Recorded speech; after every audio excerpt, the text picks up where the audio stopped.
Si Philadelphie est entrée dans l'histoire des États-Unis, c'est aussi grâce au film Rocky. Et pour monter les marches vers la statue de Sylvester Stallone, les écoliers américains courent, comme dans le film qui date de 1976, l'année de la célébration du bicentenaire des États-Unis.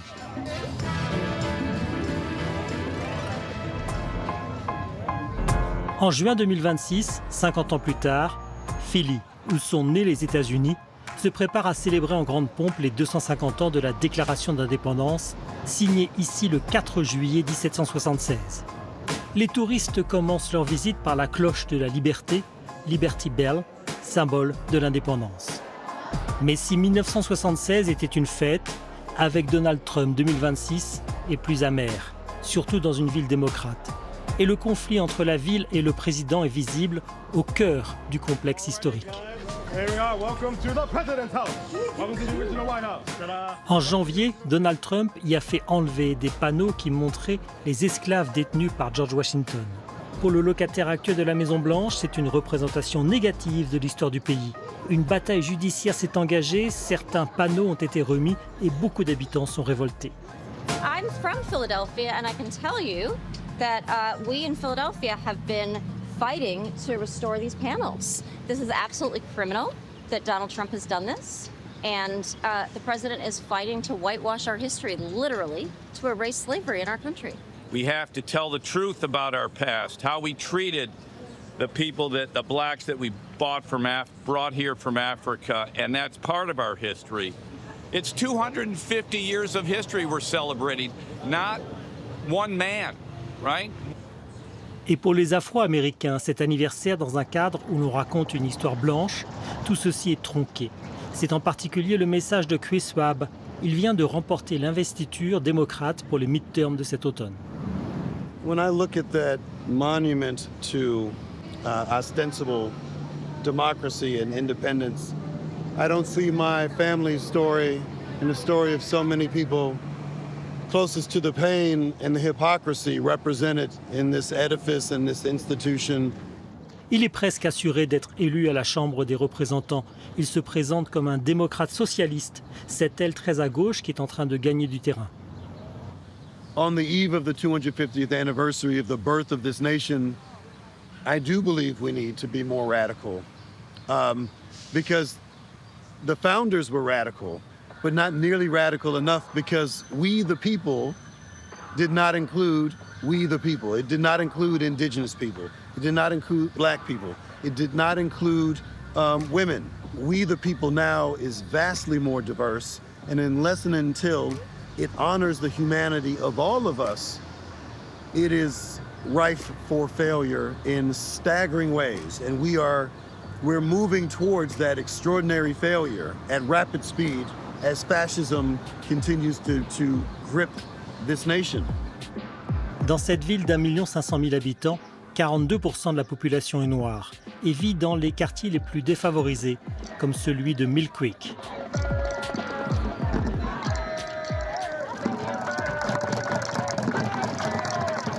En cette chaude journée de juin, l'école Blankenburg va défiler pour marquer la fin de l'année scolaire.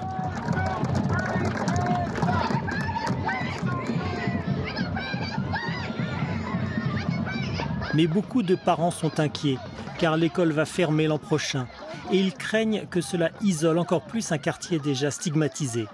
Alors cet été 2026 ne sera pas une fête. I think the idea of celebrating right now is a hard one. The more we ignore a lot of the things that went on along that road to 250, I think it makes it hard to make it like a huge celebration. Definitely want the folks to know that everybody here isn't what you see on TV. A lot of it is respect of culture, respect of community, respect of differences.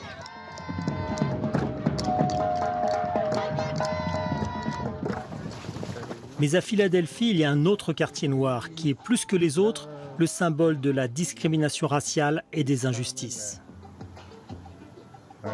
I'm here as a block captain to keep the community together, try to keep everybody on the same level, no stress. Si en apparence tout est calme à Cobbs Creek, les plus anciens sont encore traumatisés par le drame qui est survenu le 13 mai 1985, une profonde blessure. The reason this street looks different than the other houses in the area is because this street had a bomb dropped on it, and when they were rebuilt, this is what they were rebuilt into. La famille de Mike Africa Jr. était membre d'une communauté noire appelée Move, qui vivait en marge de la société. Pour la police, ils étaient des terroristes dangereux et il fallait les déloger de leur bastion au 6221 de l'avenue Osage. La tension est montée jusqu'à ce jour de mai 85 où, sous l'objectif d'une télé locale, un hélicoptère de la police a lâché une bombe sur la maison. Le bilan était de 11 morts, dont 5 enfants, 61 maisons détruites. Et depuis, dans le quartier, la colère n'est pas retombée. La police a fini par présenter des excuses et personne n'a été jugé. If I had to kill 11, 12 black women and children, where would I be at? In jail. Mike Africa essaye d'ouvrir un musée pour que cette page sombre de l'histoire américaine ne soit pas oubliée. The MOVE organization existed in the first place because of the injustices that happened in America. And some of the issues that MOVE was complaining about, within the 250 years of American history, we're still complaining about. I've never seen any presidential office as better than the other one, or worse than the other one. They're all the same to me. Exploitation, war, violence. I don't know what they're talking about when they say independence. I don't know what we're talking about when we're talking about freedom. Freedom for who?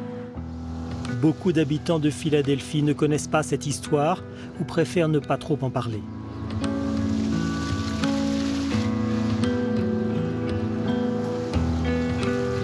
La mairie de Philadelphie est tenue par les démocrates depuis 65 ans. Les réunions du conseil municipal sont une des seules occasions pour l'opposition républicaine de s'exprimer. Il sait que sa voix compte peu, mais il tient à venir pour rappeler qu'il y a aussi ici des soutiens à Donald Trump. Well, you know, it's a deep blue city, so we trying to give conservative options here in Philadelphia and just give them something different to think about. John Allante vit dans le quartier populaire de Mount Airy, également à majorité noire.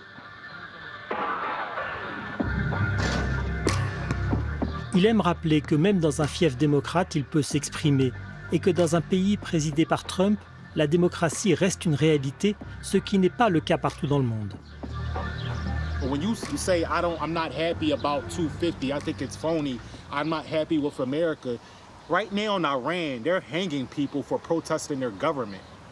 In here, you can say whatever you want about President Trump, nothing will happen to you. So you can have the freedom of religion here, nothing will happen to you. You have Christians dying over there in Nigeria right now, being slaughtered because of their religion. Here, you can practice whatever religion. So America has always been great. Ces 250 ans sont l'occasion pour le National Constitution Center de s'interroger sur la vitalité de ce système qui repose sur la séparation des pouvoirs, exécutif, législatif et judiciaire. On y célèbre la démocratie américaine, on y débat aussi du rôle du système judiciaire, souvent en première ligne pour s'opposer et résister à Donald Trump. I think the judiciary actually provides a near perfect role model for us in this divided time about how we ought to work together even when we disagree. They're doing a pretty good job between an executive that's being really, really muscular and a Congress that's being supine. The Constitution, it's not a system of government that says, you win an election, you dominate. No. There is, in this country right now, some people who are questioning who we are and where we are, but I think we will find ourselves back front and center on. We are a nation of laws, a nation that preserves and protects rights, a nation that welcomes our neighbors, and a nation that wants to be a good neighbor. And that's, whenever this turmoil that we're going through now is over, that's where we'll be. L'un des acteurs les plus présents sur ce terrain judiciaire à Philadelphie est l'avocat Michael Cord. C'est lui qui mène ce combat pour obtenir le retour des panneaux controversés sur l'esclavagisme de George Washington.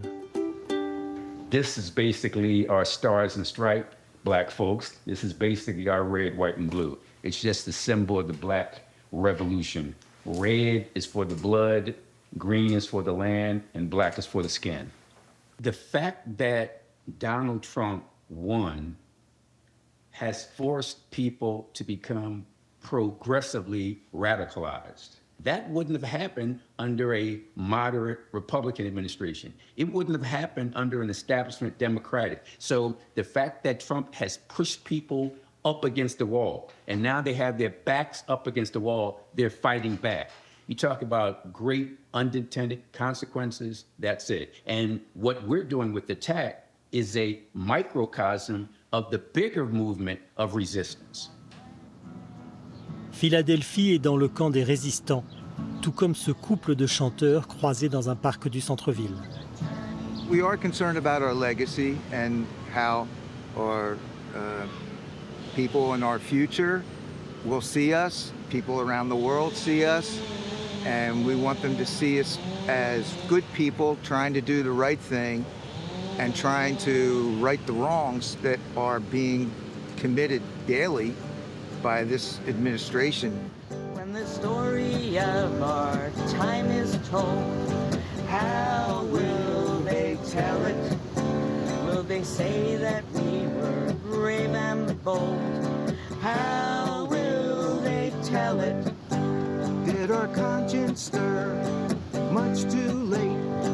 How will they tell it?